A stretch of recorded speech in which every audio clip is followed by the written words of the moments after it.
Hey everyone, I'm Matt, I'm Deanna. and this is Chasing Balance. And in today's episode, we're talking about expecting the unexpected.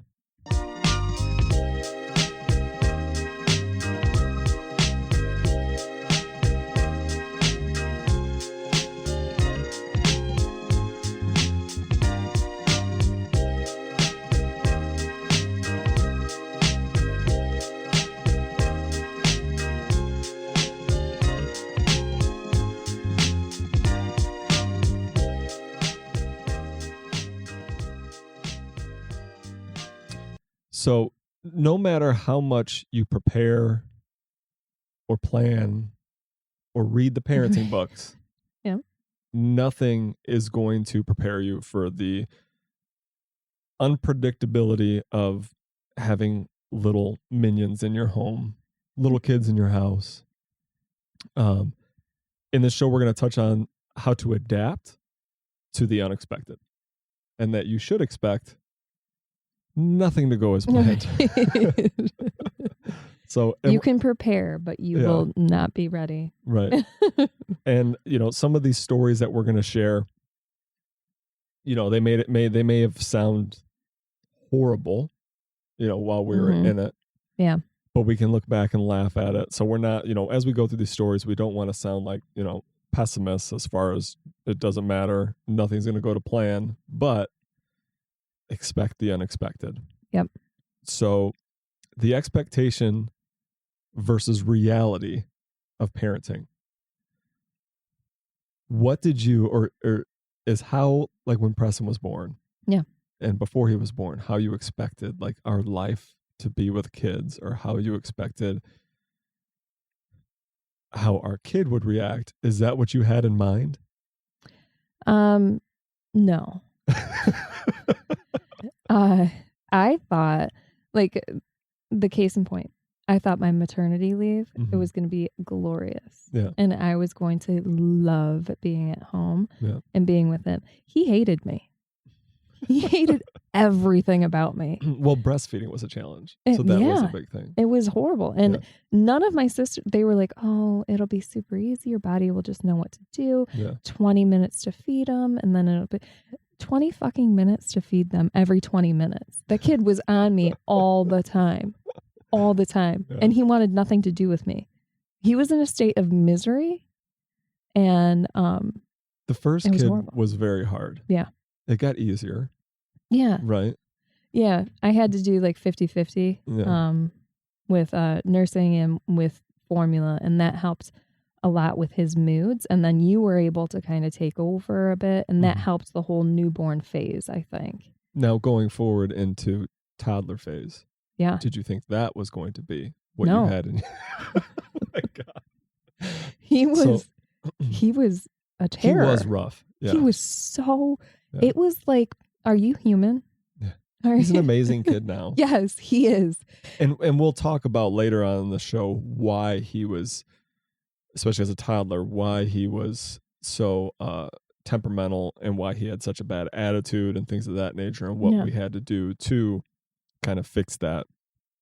But he came out the gates strong-willed. Yeah. And that carried over a majority of the time. Yeah. And I tried my hardest to embrace it, but I'm also very type A and things need to go a certain way. Right. And that's what I struggled with mostly. And you're very alpha. Yeah. And you don't back down. You're just as stubborn as him. Yeah. so that didn't help either. From my experiences, what I thought our kid would be like, even if we only had one, because obviously we're just talking about Preston, he is a spitting image of what I thought he would look like. Yeah. My kid is exactly what I thought he'd look like. As far as the shit that we've had to deal with him when he was a toddler and all that jazz, I honestly didn't know what to expect. I think my mind was blank. Also, I can't remember what I ate yesterday. So I can't remember what happened 12 years ago and what my thought process would be. You have a very selective long-term memory. I do. Yeah. You're lucky I remember your name. Yeah, some days. It's very dicey. So let's talk about the myth of being fully prepared. Okay. Do you think that you can ever be fully prepared? I don't. I think you can in some ways. Yeah. But there's always this thing that pops up, right? Mm-hmm. Like our Florida trip a couple years ago with Preston. But yeah. We can plan. Oh, yeah. You know what I'm talking about? Yes. We can plan a perfect trip. Mm-hmm. We can plan the perfect hotel room. We can plan that the kids have all the clothes they need. We can plan where we're going to grocery shop, where we're going to eat, how many meals we're going to eat out, how many of this, how many of that, how many of that.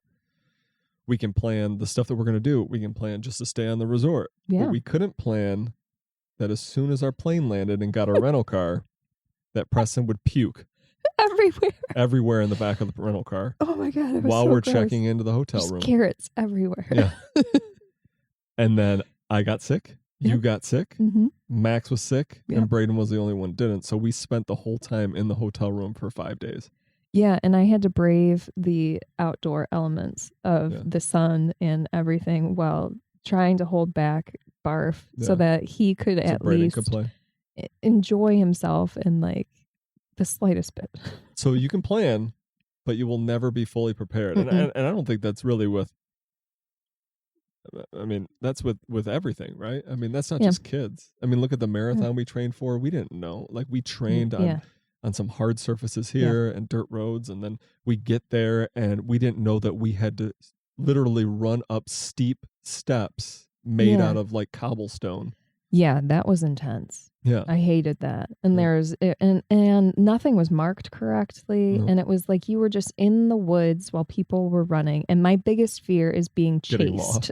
And getting lost. And that well, if you're the slowest one out there, you don't have to worry about getting chased. Yes, exactly. But also my directional skills are not there. Yeah. So if I'm the last one there, I will get lost.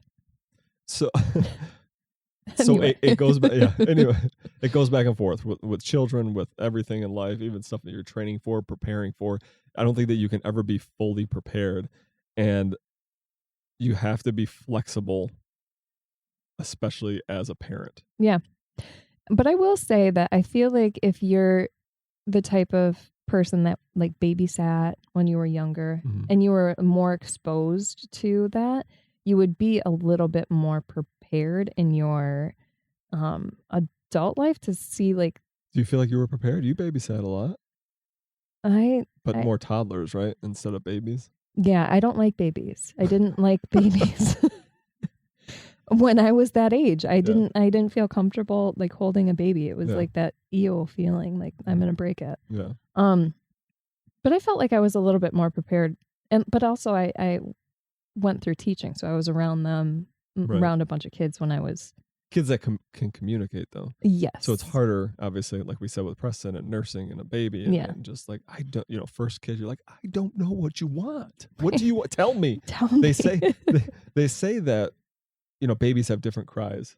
They have different cries as far as whether it's a feeding cry or a diaper change cry or, whatever it is. Attention. It was all the same scream. It was death. It was a deathly hollow scream.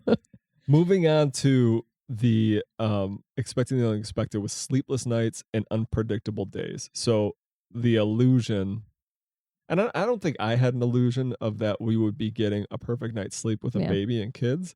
However, I didn't think that it would be that rough. And obviously it was more rough for you than it was for me. But also I was very stubborn. Yeah. I wanted to be the one that got up in the middle of the night. Right. And you kept on insisting on allowing me to help, but I was very stubborn. So I'll take that. But I will say that it was hard with the first one, but then like when Braden came around, I'm like, I can function. Yeah. Like I know what to expect. And I functioned a lot better during that whole newborn phase. Max was harder. So it went like easy. I'm sorry. It went hard with Preston, a little bit easy with Braden, and then Max kind of did his own thing. It was a little bit difficult, right? Yeah, he was up and down. He's always been like a good combination between the two of them. Yeah. So I think it was, and on top of that, there was a bigger age gap. And I was under the impression that we were only going to have 2 kids. No. So, don't even get on that debate.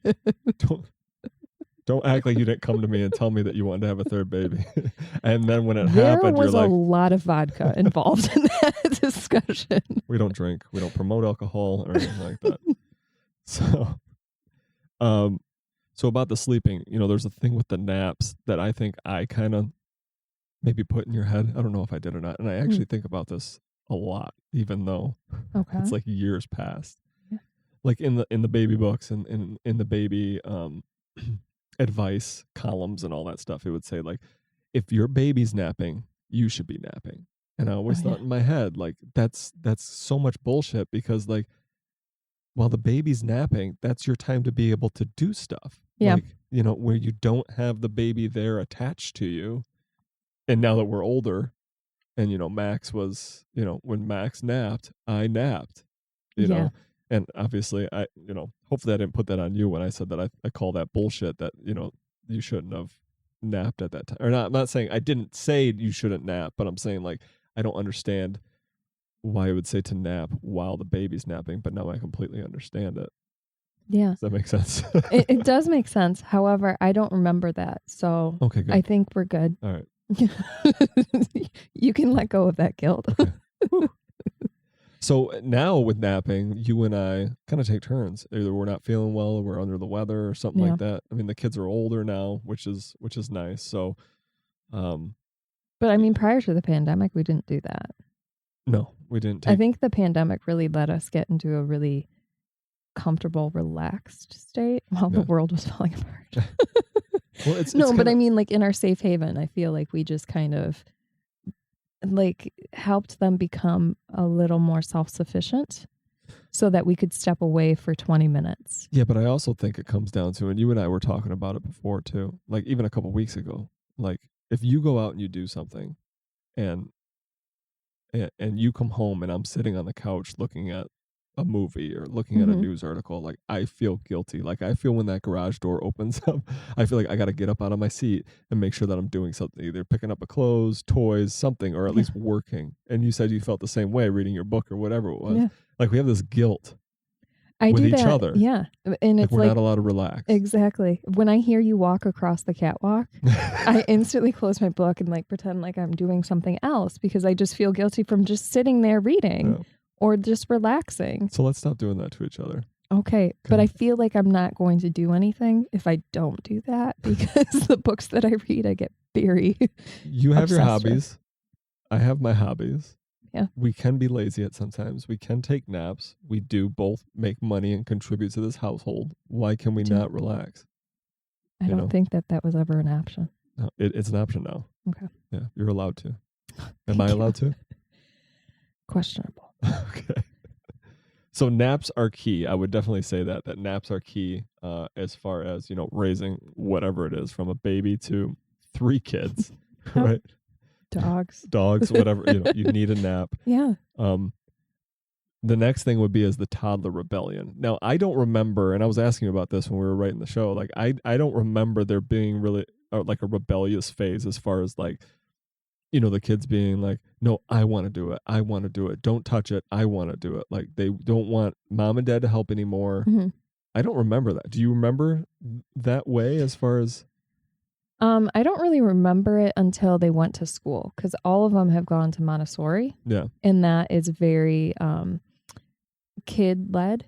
And they really strive on independence. Yep.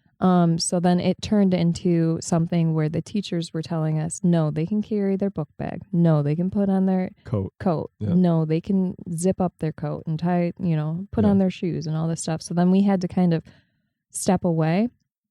But I think that Preston was probably the one prior to going to school that had that mindset. Mm-hmm. And I think that that's just because he's always ran with that. Like if he doesn't do it, it's not worth doing. Like if he doesn't do it himself. He doesn't want somebody else to mess it up, basically, in a way. Yeah. So let's also talk about, dealing with the expected, the unexpected, as far as like public tantrums.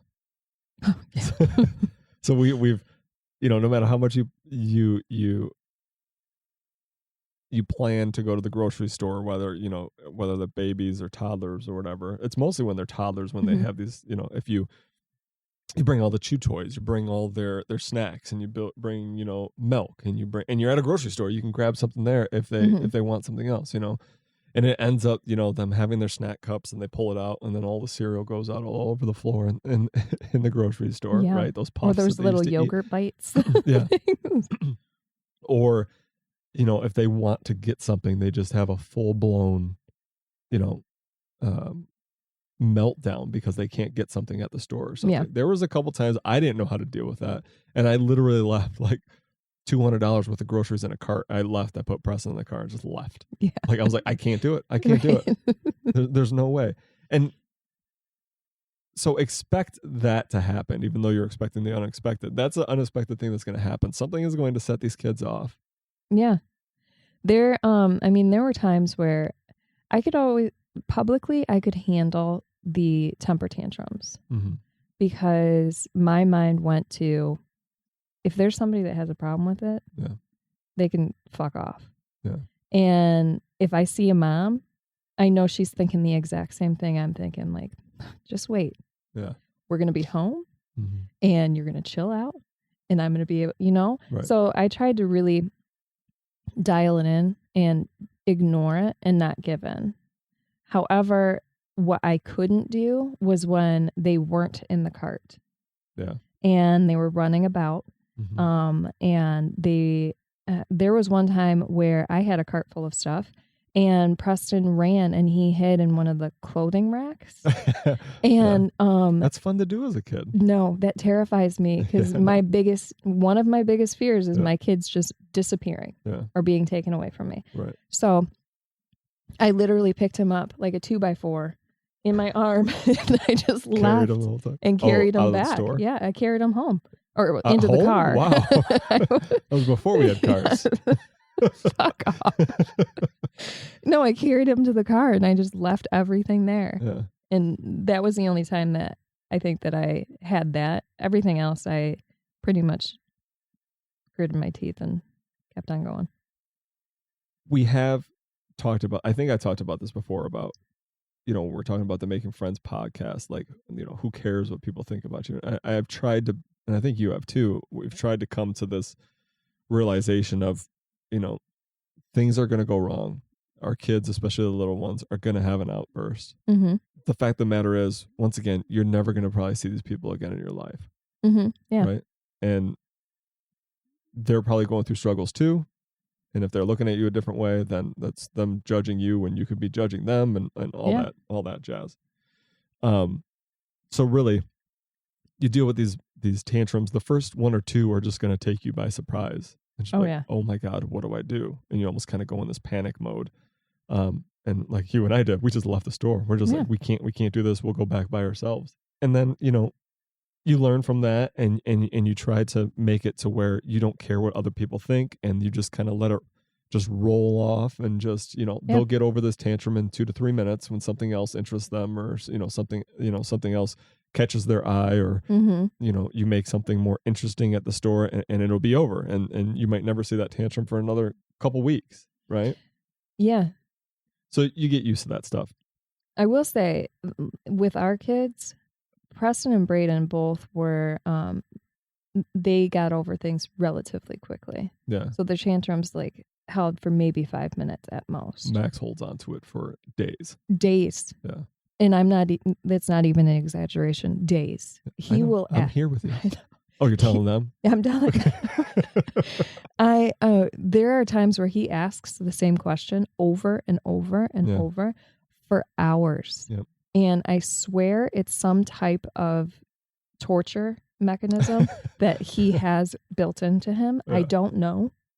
I have theories. It's because we've probably given him before, or the boys give in to it.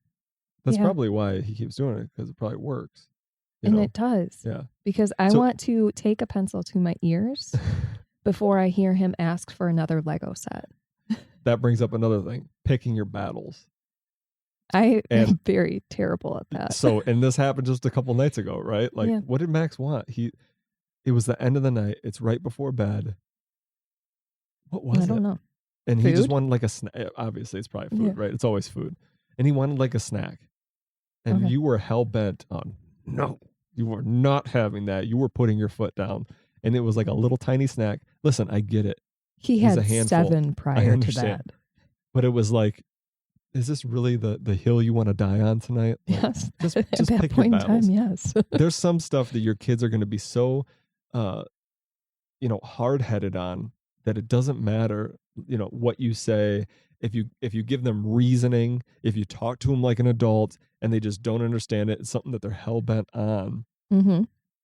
We just got to give into it. Like, I understand. And maybe this goes back to Max asking 100 times. Seriously. Right? Maybe that's the problem. No. But I mean, even with the other boys, it's like, okay, this is the argument that we're going to have right now. Could I have a better day, a better night? Could we have a better relationship if I just give in to this little tiny thing that I am being stubborn about, probably for no reason? Yeah. So yeah, you gotta choose your battles, and that's the only way to keep your sanity when you're talking to these little humans.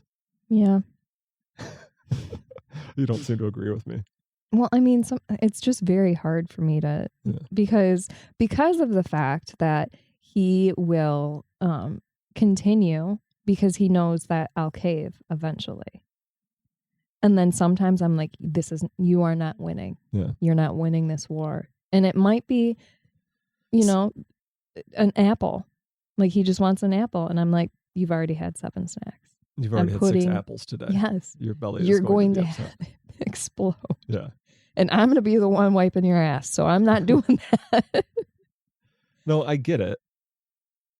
It's just, I don't know. I understand the whole thing, but it's also like, what do you want to die on, right? What do you want? Do you want your night to be bad, or do you want your night to be good on a little tiny thing? Obviously, if he's like, hey mom, can I run with scissors? No. You're like, maybe not tonight, buddy. And I'm gonna put my foot down on that one, and I will back you on that. I won't be like, you know what, Max, just go here, have fun. Thank you. Just hand him the scissors, right? Kids, moving on to the next subtopic, kids will embarrass you. And I can think of 2 things that the kids did. One is pretty funny. The other one was, I don't know, not funny, but you're trying to keep them from not just embarrassing you, but hurting another person's feelings, right? Okay. And so, and you're bringing these kids out into public that haven't seen as much as we have seen. Yeah. Right? They haven't lived the full lives that we have lived. So one of the things was, we went to the grocery store, and there was a person that was handicapped, and they had like half of their arm was missing, right? Okay. And we're walking down the aisle. One of our kids sees this gentleman, and they're like, "Hey, Dad!" Like I instantly turned around and said, "Don't, don't you dare!" And then he just wanted to ask me questions about why this person had a missing arm, right? And we got into the next aisle, and then I explained it to him. Right. I explained, some are birth defects, some are accidents, but you don't point that out to somebody in a public setting. And I kind of told him. So that was kind of embarrassing, or could have almost been embarrassing. Yeah, but I also disagree with that. Why? Because you want him to yell it out in front of the person? I would probably encourage him to use like an indoor voice. Be like, okay. The dude was right there. You know how wide grocery aisles are. Yeah. But also, it's a point in time where it can be educational for him. It was the next aisle over. It was embarrassing for you, but for him, he was just curious. And a lot of the times, if somebody has like a like an amputee or something, yeah, and they see somebody as innocent as a kid, and they're wondering and everything, they aren't going to be judgmental about it. They aren't going to. He could have been having. What if that person was having a poopy day? And then this kid starts asking questions about it innocently. Okay, I see what you're saying. I would probably still go, and I disagree with you. Fuck. I would probably still take my cart down the aisle and explain as we went about the many reasons why it might happen. Right. But I wouldn't. It wasn't about the reasons that happened. It was how you bring it up. Right. Do you notice it, or are things like that supposed to be hush hush and you kind of pretend like you don't notice it? Like, I'm not going to go and stare at it. Like I guess, if I'm in a grocery store and I see that, I look away, and that's it. This is a person living their normal life, and I'm not going to talk about it, bring it up, or acknowledge it. But right? You're also an adult. Sometimes. Yeah. I mean, yeah, you're probably right. As far as it would probably be more embarrassment on me than the other two people that were in the situation. Yes. Which is Preston and the person in the grocery store. But I was also trying to teach him respect. Yeah. Right? All right, let's move on to another embarrassing story, okay? Because But I mean, I did that too recently. And I mean, this is very low level in comparison. There was a woman at Target, and she had a cart filled with Pokemon stuff. Ooh, okay. Like, I mean like filled, like it was overflowing. And it was her and her significant other and then their child. And Braden was like, why do they have so much Pokemon stuff? Yeah. And I said, maybe they really like Pokemon. Yeah. And he said, but why would you like it that much? And I go, have you looked in our house and how many Legos we have? I feel like anybody would say the exact same thing about your Lego collection. That's true. And he's like, yeah, I guess that makes sense. But I didn't like hush it down. And both the parents looked at me and they smiled. So I knew that they were okay with me talking about their Pokemon addiction.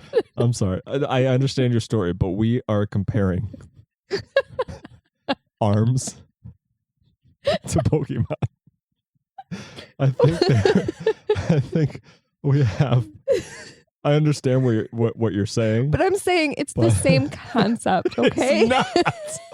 That is not the same concept. Well, I mean, I stood there and I explained it to him, and you ran away. Okay, if the Pokemon was missing an arm, you said something like, Braden said something like that, then you can be like, hey, buddy, listen. Don't. They love all Pokemon. Okay. So another way that Preston embarrassed, and I knew that he had an amazing sense of humor, was when we were in swim class, and he was like 3 or 4 years old. Okay. Do you remember this one? No, I don't think so. It was a thing that I would do all the time, where someone would tell a joke, and I'd be like, no. Do you remember that? So we're walking on the pool deck, and there's this mom and this little girl, and they're like all laughing together. Preston's, nowhere near like 3 feet tall or whatever. Yeah. This little tough guy in a swimsuit coming out on the pool deck, and they're laughing, and he just looks over at him, stops, and goes, "No." Like, dude, no, you don't. Not applicable. Yeah, not here. So. Oh, that one's good. So there are different moments in your life that you cannot be prepared for because kids are just curious. They're open books. Some of these temper tantrums that they have, or these outbursts where they embarrass you in stores, are just, it's going to be normal. And you can't really prepare for it besides just knowing it's going to happen. You don't know when this ticking time bomb is going to go off. And I feel like that's past even toddler phase. It goes into like, because in a similar story, Braden did that to me at Preston's football game. He just wanted to leave? No, we were standing in the bleachers, or we were sitting in the bleachers, and we weren't sitting with our designated team on the opposite side. Yeah. And Braden is very competitive. Yeah. And if he sees something wrong, he doesn't keep his mouth shut. Right. And he was going on and on and on about how shitty the kicker was for the other team. And their parents were probably sitting right probably next to you. Yeah. And I tried my hardest to get him to like be quiet and like not say anything, but there was a lot of judgmental eyes that were cast my way. Yeah. And that was not a fun game. No, it wasn't. Was that the game that Preston got his concussion at? No, that was the next. It was that team that we played. Yeah. But it was the next one that happened. Okay. And both times we sat on the opposing team's side, and I had to stop him from bashing the other team. We had to sit on that side because I had to videotape. Yes, we did. I had to videotape the game. And I you think about the stuff of these outbursts and these toddlers rebelling and them being so curious and asking all these questions. And it kind of makes me think, like, us as adults, we keep everything inside. We don't let anything out. We try not to show our weakness. We probably don't ask enough questions as we should. Yeah. Like, maybe we need to just go to the grocery store and just let it out. Yes. Like, just fucking complain, scream, ask why egg prices are so goddamn high. Seriously. Just like, somebody tell me that one. I wonder if because us as adults, we don't really have outlets to let this, temper tantrum that we probably want to let out on a daily basis. And that what causes, some of, health decline, mental disorders, stress, anxiety, all that stuff. But I feel like that's going to slowly be weeded out. You would think, because like I feel like our growing up through our parents was less like kids are seen and not heard the way that they were raised. Yep. And now, and we were raised to have a little bit of a voice. Right. And then now our kids are taking over the world. Yes. Have opinion about everything. They do. So judgmental. So let's move on to expecting the unexpected with illnesses and ER trips that you didn't see coming. Oof. So Preston as a toddler, I guess he was kind of a I'll do it myself type of toddler. Yeah. But he was also like, I'm going to see how much I can get away with. And one of the things, there was actually 3 things that he did that were just absolutely crazy. And one was I had to go to work on a Saturday. He wanted me to stay home. He put a goldfish in his mouth, choked on it. Yep. We couldn't get it up. Threw him in the back of the car. Or no, didn't throw him in the back of the car. I'm sorry, that's bad. Deanna was holding him. She jumped in the passenger car, and I flew to the fire station to try to get this goldfish unlodged from his throat. Granted, the fire station was less than a mile away from our house. It was faster for us to get there than us to get on the phone with 911. Yeah. And I couldn't form a sentence when I did call 911. And the 911 operator was like, what? And you're like, we're in the parking lot already. Come outside. So that was one of the things. Preston also, out of nowhere, stuck his, he started sticking his finger down the drain in the shower. And I said, don't put your drain in the shower, or don't put your finger in the shower. You're going to cut your finger. Don't do it. Don't do it. Don't do it. I look away. His finger's down there. I give him the dad look. He rips it out. Mm-hmm. And he just rips off a few layers of skin off of his finger. So he had to go into the emergency room that day and get some type of like foam tip put on his finger. So he didn't do that. Then he also grabbed a pan. This was all in 1 week. No, but not the choking. Not thing. The choking, but the finger. The finger and the pan were one thing. We honestly thought CPS was going to come after us from all the injuries. Yeah, I mean, they were all on him, but it just reflected terrible on us. It's your fault. So that, and then like I just said, Preston had a concussion just out of at a football game. He had a concussion. He gets in the car. He's like, Dad, I don't feel good. He starts giving me all the concussion symptoms. I'm like, we got to go to the emergency room. So we're there until like 1:00 in the morning doing concussion protocol, and then obviously all the illnesses. Braden waking up at 12:30. Yeah.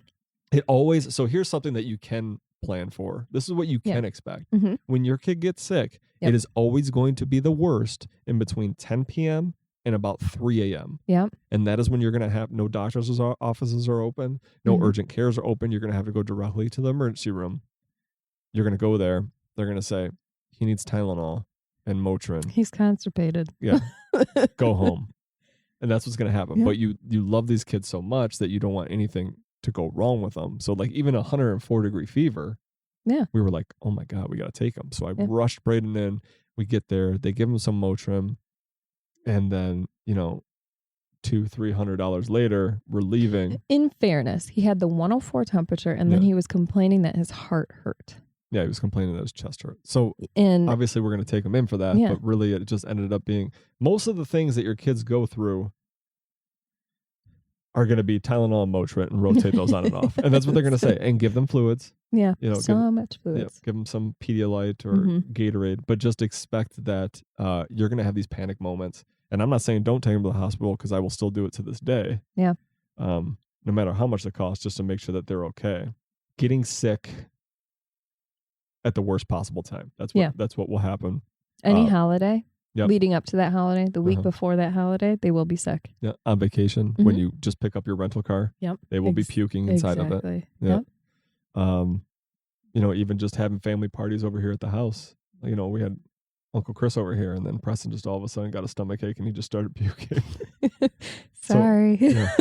And it happens. Welcome to our home. Yeah. And you kind of wonder, like, where in the hell are you getting the sickness from? Like, who's bringing it to school? Mm-hmm. Who gave it to them? Where'd it come from? You know? So I guess one of my PSAs would be keep your kids at home if they're sick. Because you never know what another family is going to be doing if they're planning a vacation or something like that, and unfortunately it gets spread to somebody else, or, who knows if there's a teacher that might be, immune compromised or something like that. They can't handle to be getting sick all the time with certain, influenzas or colds. So yeah, just expect that you're going to be visiting the ER or the urgent care at some crazy hours. Yes. They're going to get sick. Braden just got sick. I was on a meeting. You pick him. You take him home bring him home for the doctors. I'm on a meeting and I just hear him puking over in the in the bathroom. That was fun. And I'm empathetic now, and I think kids have made me very weak. Where if someone else in our household is sick, I automatically am like, I'm sick. So he's puking. I'm on a call trying to say something, and I'm like, I'm gonna throw up. I'm gonna throw up all over my computer. This is gonna be horrible. Meanwhile, I'm standing in the door. Don't. Yeah. Don't come out here. Don't worry about it. Yeah. But I will say I was very happy that he was able to get through the drive home, out of the car, and straight to the bathroom to puke instead of puking in the car or on the floor. Or something yeah. Like that. Yeah. So another thing that we could say is an emergency toolkit. What we have, what we've learned with our kids is obviously Tylenol, Motrin. We have a nebulizer for Braden because he has asthma. We have tons of the solution for the nebulizer. Yeah. We have obviously the typical Band-Aids, things of that nature, but we also have a nice thermometer that's a forehead reader thermometer. Yeah. And we also have an oxygen, what do you call that? Pulsometer or oxide? I don't even know what you call them. The thing that you put on your finger to measure your blood oxygen level. Yep. And that's mainly because of Braden. Yep. And also Max has huge freaking tonsils. Mm-hmm. And when he gets sick, his breathing is kind of erratic. Yeah. So we have that to monitor it. But also the thing that we've discovered recently that I've fallen in love with is it's by Boogie Woogie. Oh, yeah. And it's that saline mask. Yep. And it's just saline water. And I don't know if anybody this fall and winter have been stupid with sicknesses. And that thing has helped a lot with cleaning out the gunk that's just in there and that cough that never leaves. It's like going in a sauna almost, or like a salt spa or whatever you call it. It just kind of clears it up. Take it off after, I think, like 2 or 3 minutes. And it's just like, dripping from their face because it just keeps it in there. But that helps a lot. Yeah. So that's what I think that's all we have in our emergency kit. I mean, that's the first go-to things that we grab when like they're sick. Okay. Check their temperature. Okay. Let's check their pulse. Let's check their oxygen with that finger thing. Maybe we're too anal, And then we're like, let's check this and check this. And if they're good, okay, what else is hurting you? And then we kind of go on to something else. Like, is it a stomach ache? Is it a stomach bug? Is it something you ate last night? Mm-hmm. Are you hungry? Do you need more water? Let's get some water. Let's get some vitamins in you. Let's get some juice in you. Things of that nature. So yeah, expect the unexpected as far as ER trips go. Yeah. Definitely have an emergency kit or an emergency toolkit with you. With medicine and and I will say one of the most embarrassing ER trips that I went to was when Preston had a terrible stomach ache and he was like doubled over and he wouldn't move, and I was like, oh my god, this is appendicitis. I know it. And they took an x-ray and they were like, do you see all of this black? And I was like, yes. And he's like, that's all poop. He's extremely constipated. $500 later, I just needed to give him Miralax. I'm like, are you freaking kidding me? Yeah. So he's had some weird ones like that, like the pooping one, like where that was when he was a toddler. Yeah. But he also had the other one as a toddler where he was like, I can't walk. Like he got out of bed and he's like, I can't walk. And we took him to the emergency room. There was nothing wrong with him. He had an ear infection. Was that what it was? Yeah, he had an ear infection. He said his leg was hurting. But he couldn't remember because he had vertigo from his ear infection. Oh, okay. And he couldn't walk a straight line. And I was like, oh my God. Yep. This is it. So something wrong with my baby. I know this episode is getting pretty long. But we do want to say another thing that you like. Both of our kids, actually all three of them are going to need to, but both of our kids had to have their tonsils out. And this was the thing we were talking about with Preston earlier, is that the reason why he was such a bad toddler, or I'm sorry, I shouldn't say bad toddler, but an aggressive irate toddler, had a lot of mood swings, is that he wasn't getting enough sleep. He had sleep apnea because of his tonsils. So we had to get his tonsils out, and I believe we got his adenoids removed as well. Mm-hmm. And then it was night and day. He stopped seeing things. Yeah, and that was the thing. Like, he didn't get enough sleep, and then that caused hallucinations during the day. Yep. And he would hallucinate things and then break conversation and start talking to things. So you too, we were both like, this house is haunted. Yeah. I need a priest. Yeah. He saw something in our closet and he would call it Dark. So we thought Dark lived in our closet. He named it. Yeah. And then there was this claw that would come from the ceiling and spikes. Yeah, it was an insane journey. I did not like that. But and then as soon as we got his tonsils out, it was like night and day. He was sleeping perfectly fine. Mm-hmm. And then Braden, a funny thing about Braden is that the tonsillectomy went perfect with Preston. Like, we walked back in the room after he woke up and he was perfectly fine. And we're like, okay, let's get you some bomb pops and all that stuff. And then, got a Slurpee on our way home. Yeah. We get a text for Braden when he's done. This is obviously years later. We get a text on the pager from Braden's done, and we start walking into the back, and there's a kid just screaming his head off. And I remember looking at you and being like, glad that's not my kid. It was our kid. Yes. He was literally trying to pull out the IVs. He was fighting the nurses, trying to rip off the IVs, and screaming at the top of the lungs. He did not know where he was at. He had a bad trip. Yeah. And the hardest part for me was that he wanted nothing to do with me. Yeah. But the difference between Preston and Braden was Preston wanted nothing to do with me from exiting my body. He was like, you know what? I'm good. I got it from here. Yeah. Braden was my buddy. Mm-hmm. He was like my Velcro child. He never left my side. And that the reason why Braden had to have it was because his tonsils were so big that when he laid down, he would have chest retractions because they would touch. Mm-hmm. And he would get sick. I couldn't take him to the doctor or the urgent care. It was like a straight shot to the ER because every time I took him to urgent care, they were like, his oxygen's way too low. Yep. He needs to be like in children's hospital. So he got the surgery, and he blamed me for it. And he wanted to snuggle up next to you and you take care of him. And that really sucked for me. But then he refused to take any of the pain meds. Yeah, he was in recovery. Strong kid. Yeah, because the Motrin burnt his throat, he chose not to take the medicine. So he recovered from a tonsillectomy with 0 medicine, just popsicles. And I tried to even like hide it in food, and he would take a bite or like a drink of something and look at me like, fuck you, lady. I know your tricks. This is not happening. What do you think about us being on time, switching subjects? Do you think that we've gotten better as parents as far as timing and things of that nature, as far as like being on going time? to places? Yeah, going to places, events and stuff. I think we have. I mean, you have, you are consistently 10 to 15 minutes early for anything. Yeah. That's just how you are. I am roughly 20 minutes late to everything. Well, I mean, unless it's a game, and because I don't want my kid to be held responsible for my lack of planning. The way I look at it is that if it is a game or a football game, football practice, things that show on the kid, right? They should be on time, which I think we both do pretty well. Yeah. If it is a family function, I'm sorry.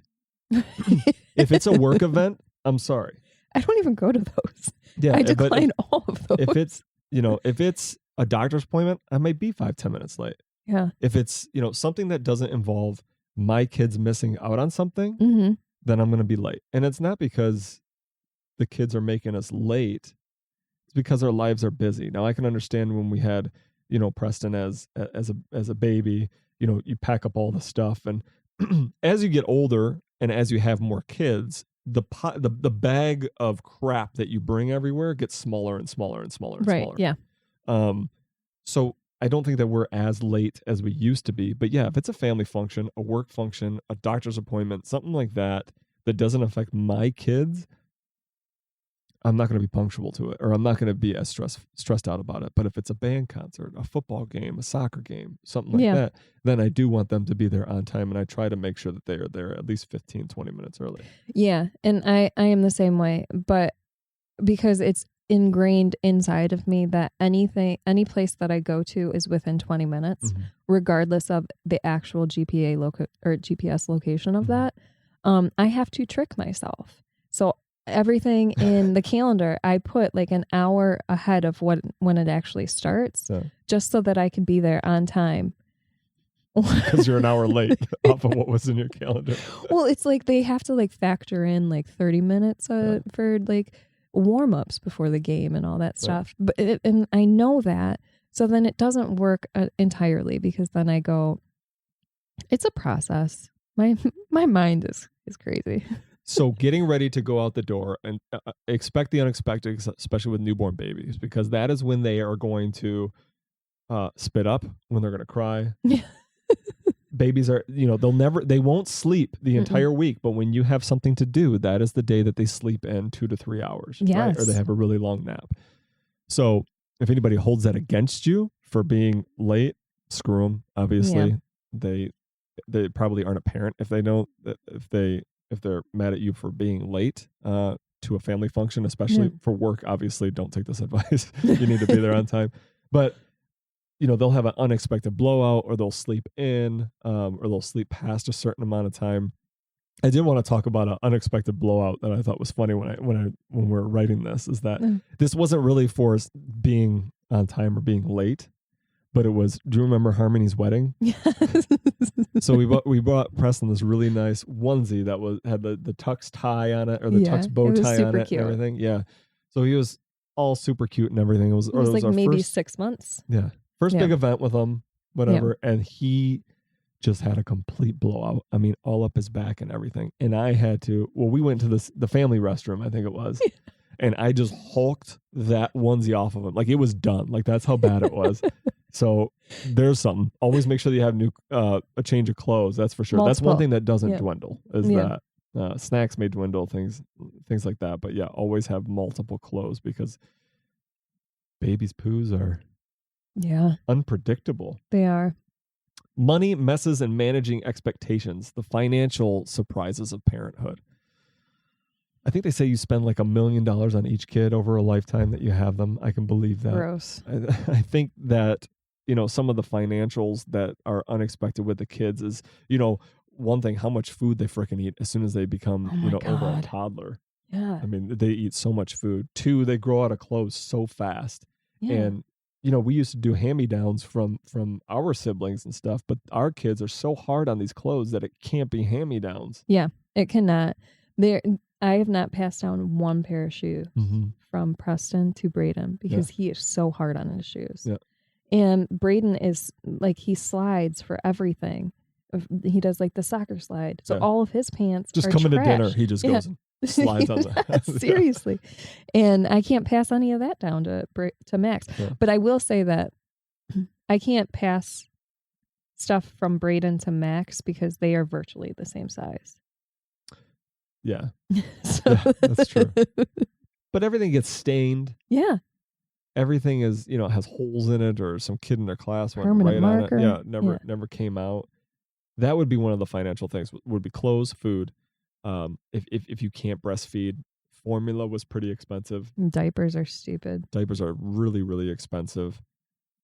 The unexpected trip to the emergency rooms, those are expensive. Even though you have insurance, those are expensive. And then obviously sports.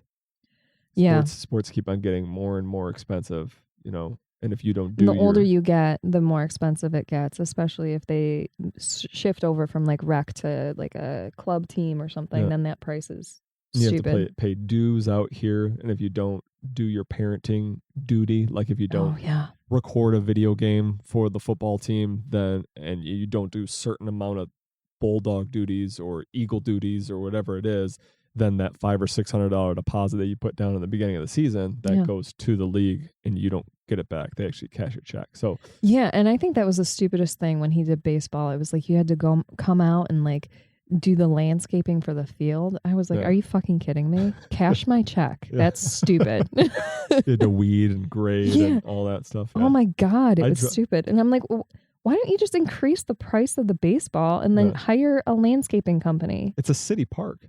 Right. Yeah. I don't know. Yeah, I get it. Your house will never be clean again. Nope.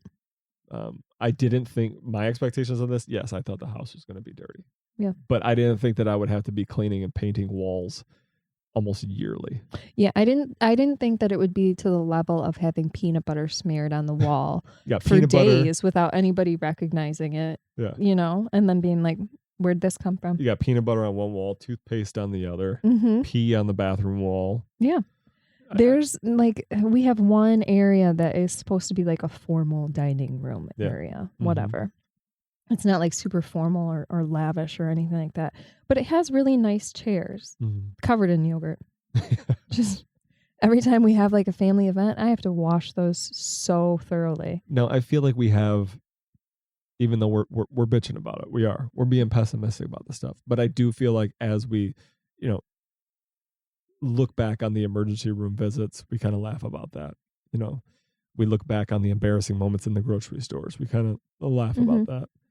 And I think we're getting to the point where we're embracing the mess. I know that I'm more OCD than you are, but I do think that I have let shit slide more now where I'm just like, you know what? I don't want to do it. I don't want to clean it up.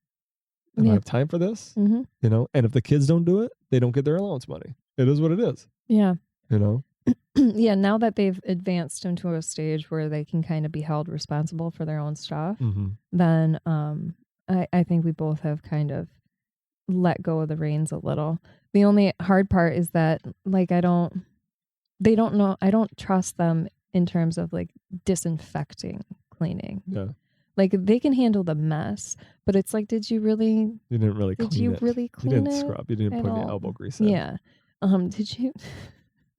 Did you just use water in a rag? Because I feel like you just spread the flu all over the table. You took the pee, took it off the wall, and now you just put it on the sink. We have a cat in the hat table. situation. Yeah. The pink just got everywhere. The blot from the mom's dress got everywhere in the house. Oh, man. So we've learned to embrace the mess. The next thing would be parenting advice that no one warned you about. And I would think the biggest thing that no one warned us about, which seems really stupid, and I know you're probably judging us if you're listening to this, but we did not know that you were supposed to burp a baby or how important it was to burp a baby. Yeah, nobody told us that. So Preston was very, is it called colicky because of the gas that he had? Yeah. And he would not sleep. And my mom came over because we just couldn't get any sleep. I had to go to work, and I think Deanna just needed to get a nap in because she was up all night nursing this baby, this crying baby, and he kept eating and kept eating and kept eating or trying to eat. And then my mom came over, and he let out like this man type belch, and he fell asleep right away on my mom. The rage that I held inside my body when she was able to get him to fall asleep within like 5 minutes. But she did it with 4 kids. I know. But yeah, and I was just like, I'm so lost here. Yeah. No one, I mean, we, like you said, you never babysat any babies. No. I never babysat any babies. I was just like the fun cousin or whatever that played with the toddlers. That was it, you know? So we weren't prepared for that. So they, and in the parenting books, at least the one that I read, or ones that I skimmed through, I should say, is, they don't tell you about these outbursts that they're going to have. They don't prepare you for these emergency room visits. They don't prepare you to, what if your kid's choking and the fire station is 0.5 miles away, but it takes 50 seconds to get someone on the call for 911. What should you do? Yeah, it's an instinct that just kind of hits. So that kind of goes on to it, is learn to trust your instincts. Yeah. And I don't think, like on my side, nobody explained how hard it was going to be to navigate a panic situation when it was like your children. Yeah.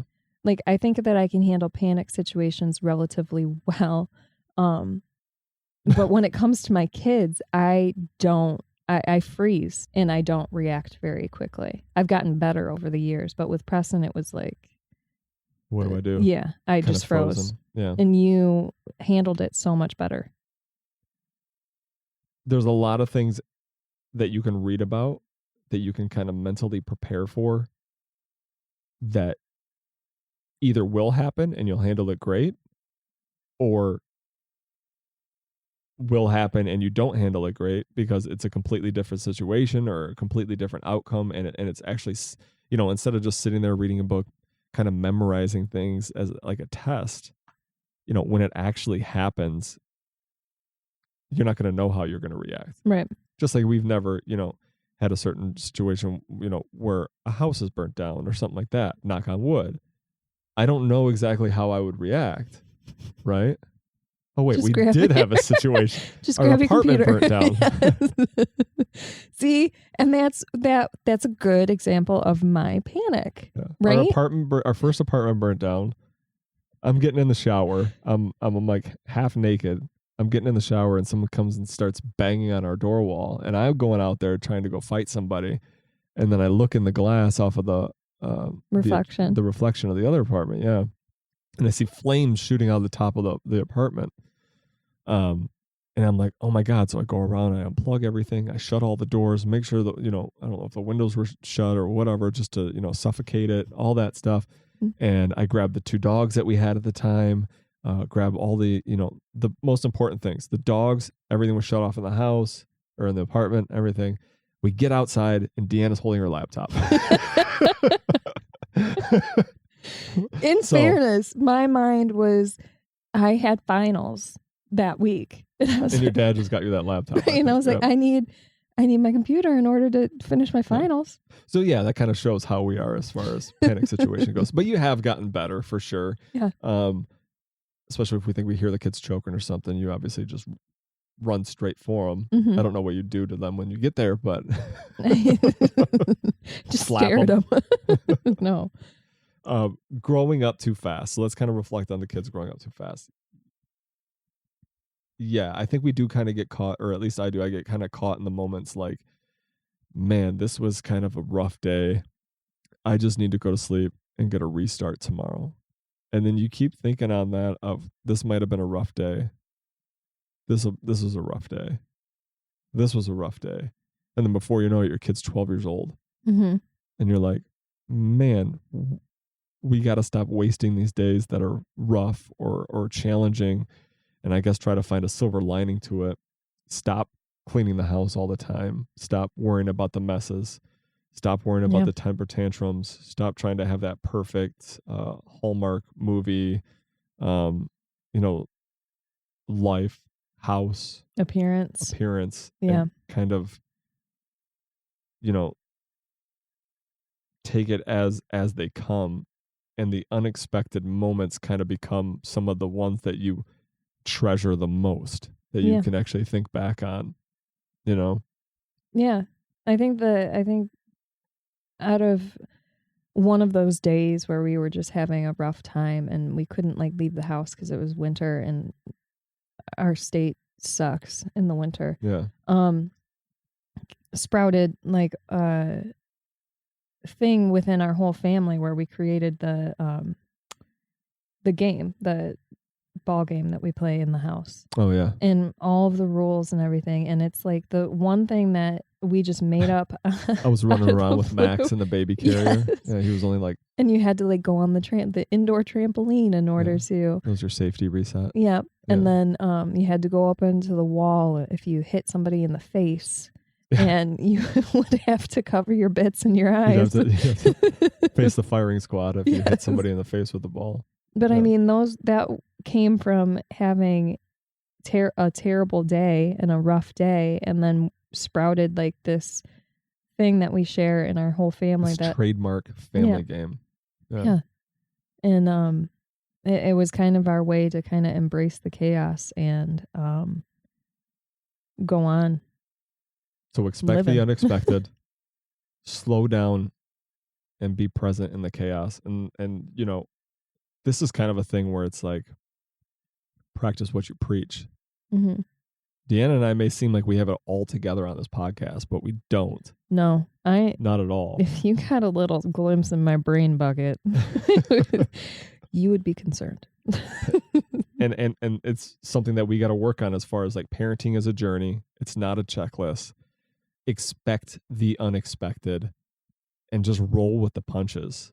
You know, look back at the wild ride of parenting and what you have been through as a parent, or if you're a new parent, there are so many things that are going to bring you joy that are upcoming.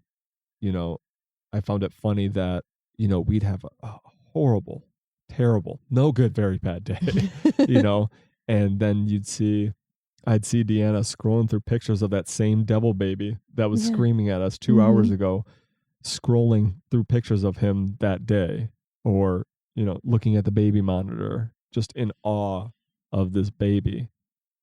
Yeah, so, it's like part of my heart is out there. Yeah. They drive me freaking crazy, but they're also part of me, and I love them so stupidly much. So parenting is a wild ride. Expect the unexpected. If you have any stories you'd like to share, please feel free to share them either on social media, or you can email us. Our email address is info@chasingbalance.info.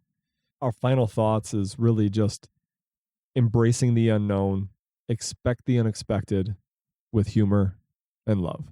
Chasing balance, real life parenting, one conversation at a time. We'll see you guys later. Bye.